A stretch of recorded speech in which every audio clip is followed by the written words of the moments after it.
एक बार एक साधु यात्रा करते हुए कहीं जा रहे थे। रास्ते में उन्होंने देखा कि एक किसान हल चला रहा है। अब दोस्तों, साधु तो साधु होता है, दया आ गई। वे किसान के पास गए और बोले, भाई, इतनी दोपहर हो गई है, आओ थोड़ी देर हरि नाम का कीर्तन कर लेते हैं और साथ में तुम्हें भी आराम मिल जाएगा और मेरा वक्त भी कट जाएगा। किसान बोला, बाबा, आपका रास्ता अलग है और मेरा अलग। आप तो रोटी मांग कर भी खा लोगे, परंतु मैं तो बाल बच्चे वाला हूँ। अगर ये हल छोड़कर तुम्हारे साथ कीर्तन करने लगा तो मेरा काम कैसे होगा।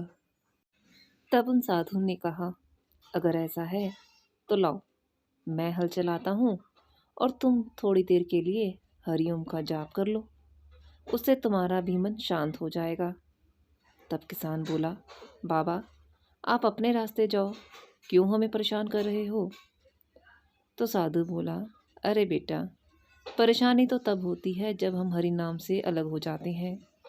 ऐसा कहकर बाबा ने बैल की रस्सी एक हाथ में ले ली और दूसरे हाथ में हल्का डंडा पकड़ लिया और बोले, तू यहाँ बैठकर हरिओम हरिओम का जाप कर ले, तब तक मैं तेरा हल चलाता हूँ।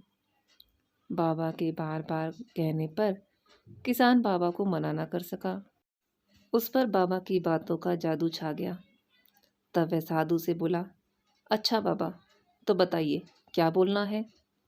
तब साधु बोले, कुछ नहीं, बस हरिओम हरिओम या हरे राम जैसा भी आए वैसा कह दो। यह दो अक्षर का नाम अगर तुम बोल लोगे तो अवश्य ही तुम्हारा मंगल हो जाएगा, क्योंकि जो पाप हर ले वह हरि है। हर समय जो साथ रहे वह हरि है। साथ रहकर जो हमारा कष्ट हरे वह हरि है। हर दिल में जो बसा है वह हरि है। हरि की महिमा अपरंपार है। इसलिए अन्य कुछ सुन या ना सुन, बोल या ना बोल, लेकिन हरि हरि अवश्य बोल। ऐसा कहकर बाबा ने उसके सामने थोड़ी देर हरि का नाम लिया। अब तो थोड़ी देर बाद वह खुद ही हरि का नाम उच्चारण करने लगा, क्योंकि किसान का मन साफ था। उसके मन में कोई बेईमानी, छल कपट भी नहीं था। उसने पहले तो धीरे धीरे बोला, लेकिन कुछ क्षण बाद वह जोर जोर से हरि ओम का कीर्तन करने लग गया। उस संकीर्तन का ऐसा प्रभाव, उसकी आंखों से अश्रुधारा बहने लगी। नृत्य के साथ साथ वह अब हरि नाम जप रहा था। उसका मन उस कीर्तन में इतना पावन और निर्मल हो गया कि उसकी बुद्धि भी बुद्धिदाता का अनोखा प्रभाव आ गया। उसने बाबा के हाथ से बैलों की रस्सी ले ली और उनके चरण पकड़कर फूट फूट कर रोने लगा। बाबा, बाबा, बाबा बोले, क्या है बेटा। परंतु वह किसान बाबा और बाबा ही कहता रह गया। उसके मुंह से कुछ शब्द ही नहीं निकल पा रहा था। ऐसा लगता था जैसे वह बावला हो गया था। आसपास के लोग उसको रोता देखकर दौड़कर आ गए और बोले, क्या बात है, क्या यह पागल हो गया है। किसान बोला, हाँ, मैं पागल हो गया हूँ। मैंने इस बात को जान लिया है कैसे हरि को बुलाकर अपने हृदय में प्रकट किया जा सकता है। मैंने तो बाबा का पहले अपमान कर दिया था, लेकिन बाबा ने अपमान करने वालों को भी सम्मान दिया। ये बाबा की महानता है।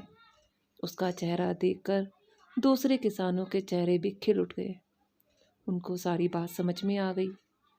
साधु ने कहा, अरे, मेरी तरफ देखते क्या हो, आप लोग भी हरि बोलो। बस फिर क्या था दोस्तों, बाबा के ऐसे कहने पर सभी किसान भी हरि ओम का नाम जप करने लग गए। वहाँ जितने भी व्यक्ति खड़े थे सारे हरि नाम का जाप कर रहे थे। ऐसा करते करते सबको ऐसा रंग चढ़ा कि हरि नाम के जाप से आसपास के सारे किसान तो आ ही गए, साथ ही साथ गांव में जो लोग आज तक अनावृष्टि, झगड़े, मारकाट आदि में रमे रहते थे वो भी हरि संकीर्तन में आकर मिल गए। वह स्थान हरिपुर ग्राम बन गया। अब उन सारे लोगों ने अपने सारे ऐब और सारी समस्याएं भुलाकर उस परमात्मा के चरणों में खुद को समर्पित कर दिया।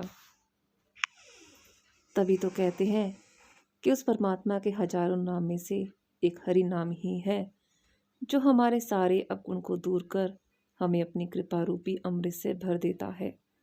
मरने के बाद भी वह हमारा साथ नहीं छोड़ता। भगवान के नाम में अद्भुत शक्ति है। सतयुग में 12 साल सत्यव्रत की तपस्या करें, तब जाकर कुछ मिल पाए।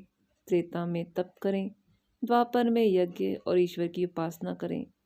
लेकिन दोस्तों, कलयुग में तो सिर्फ हरिओम हरिओम का जाप करने से ही मनुष्य को मुक्ति मिल जाती है।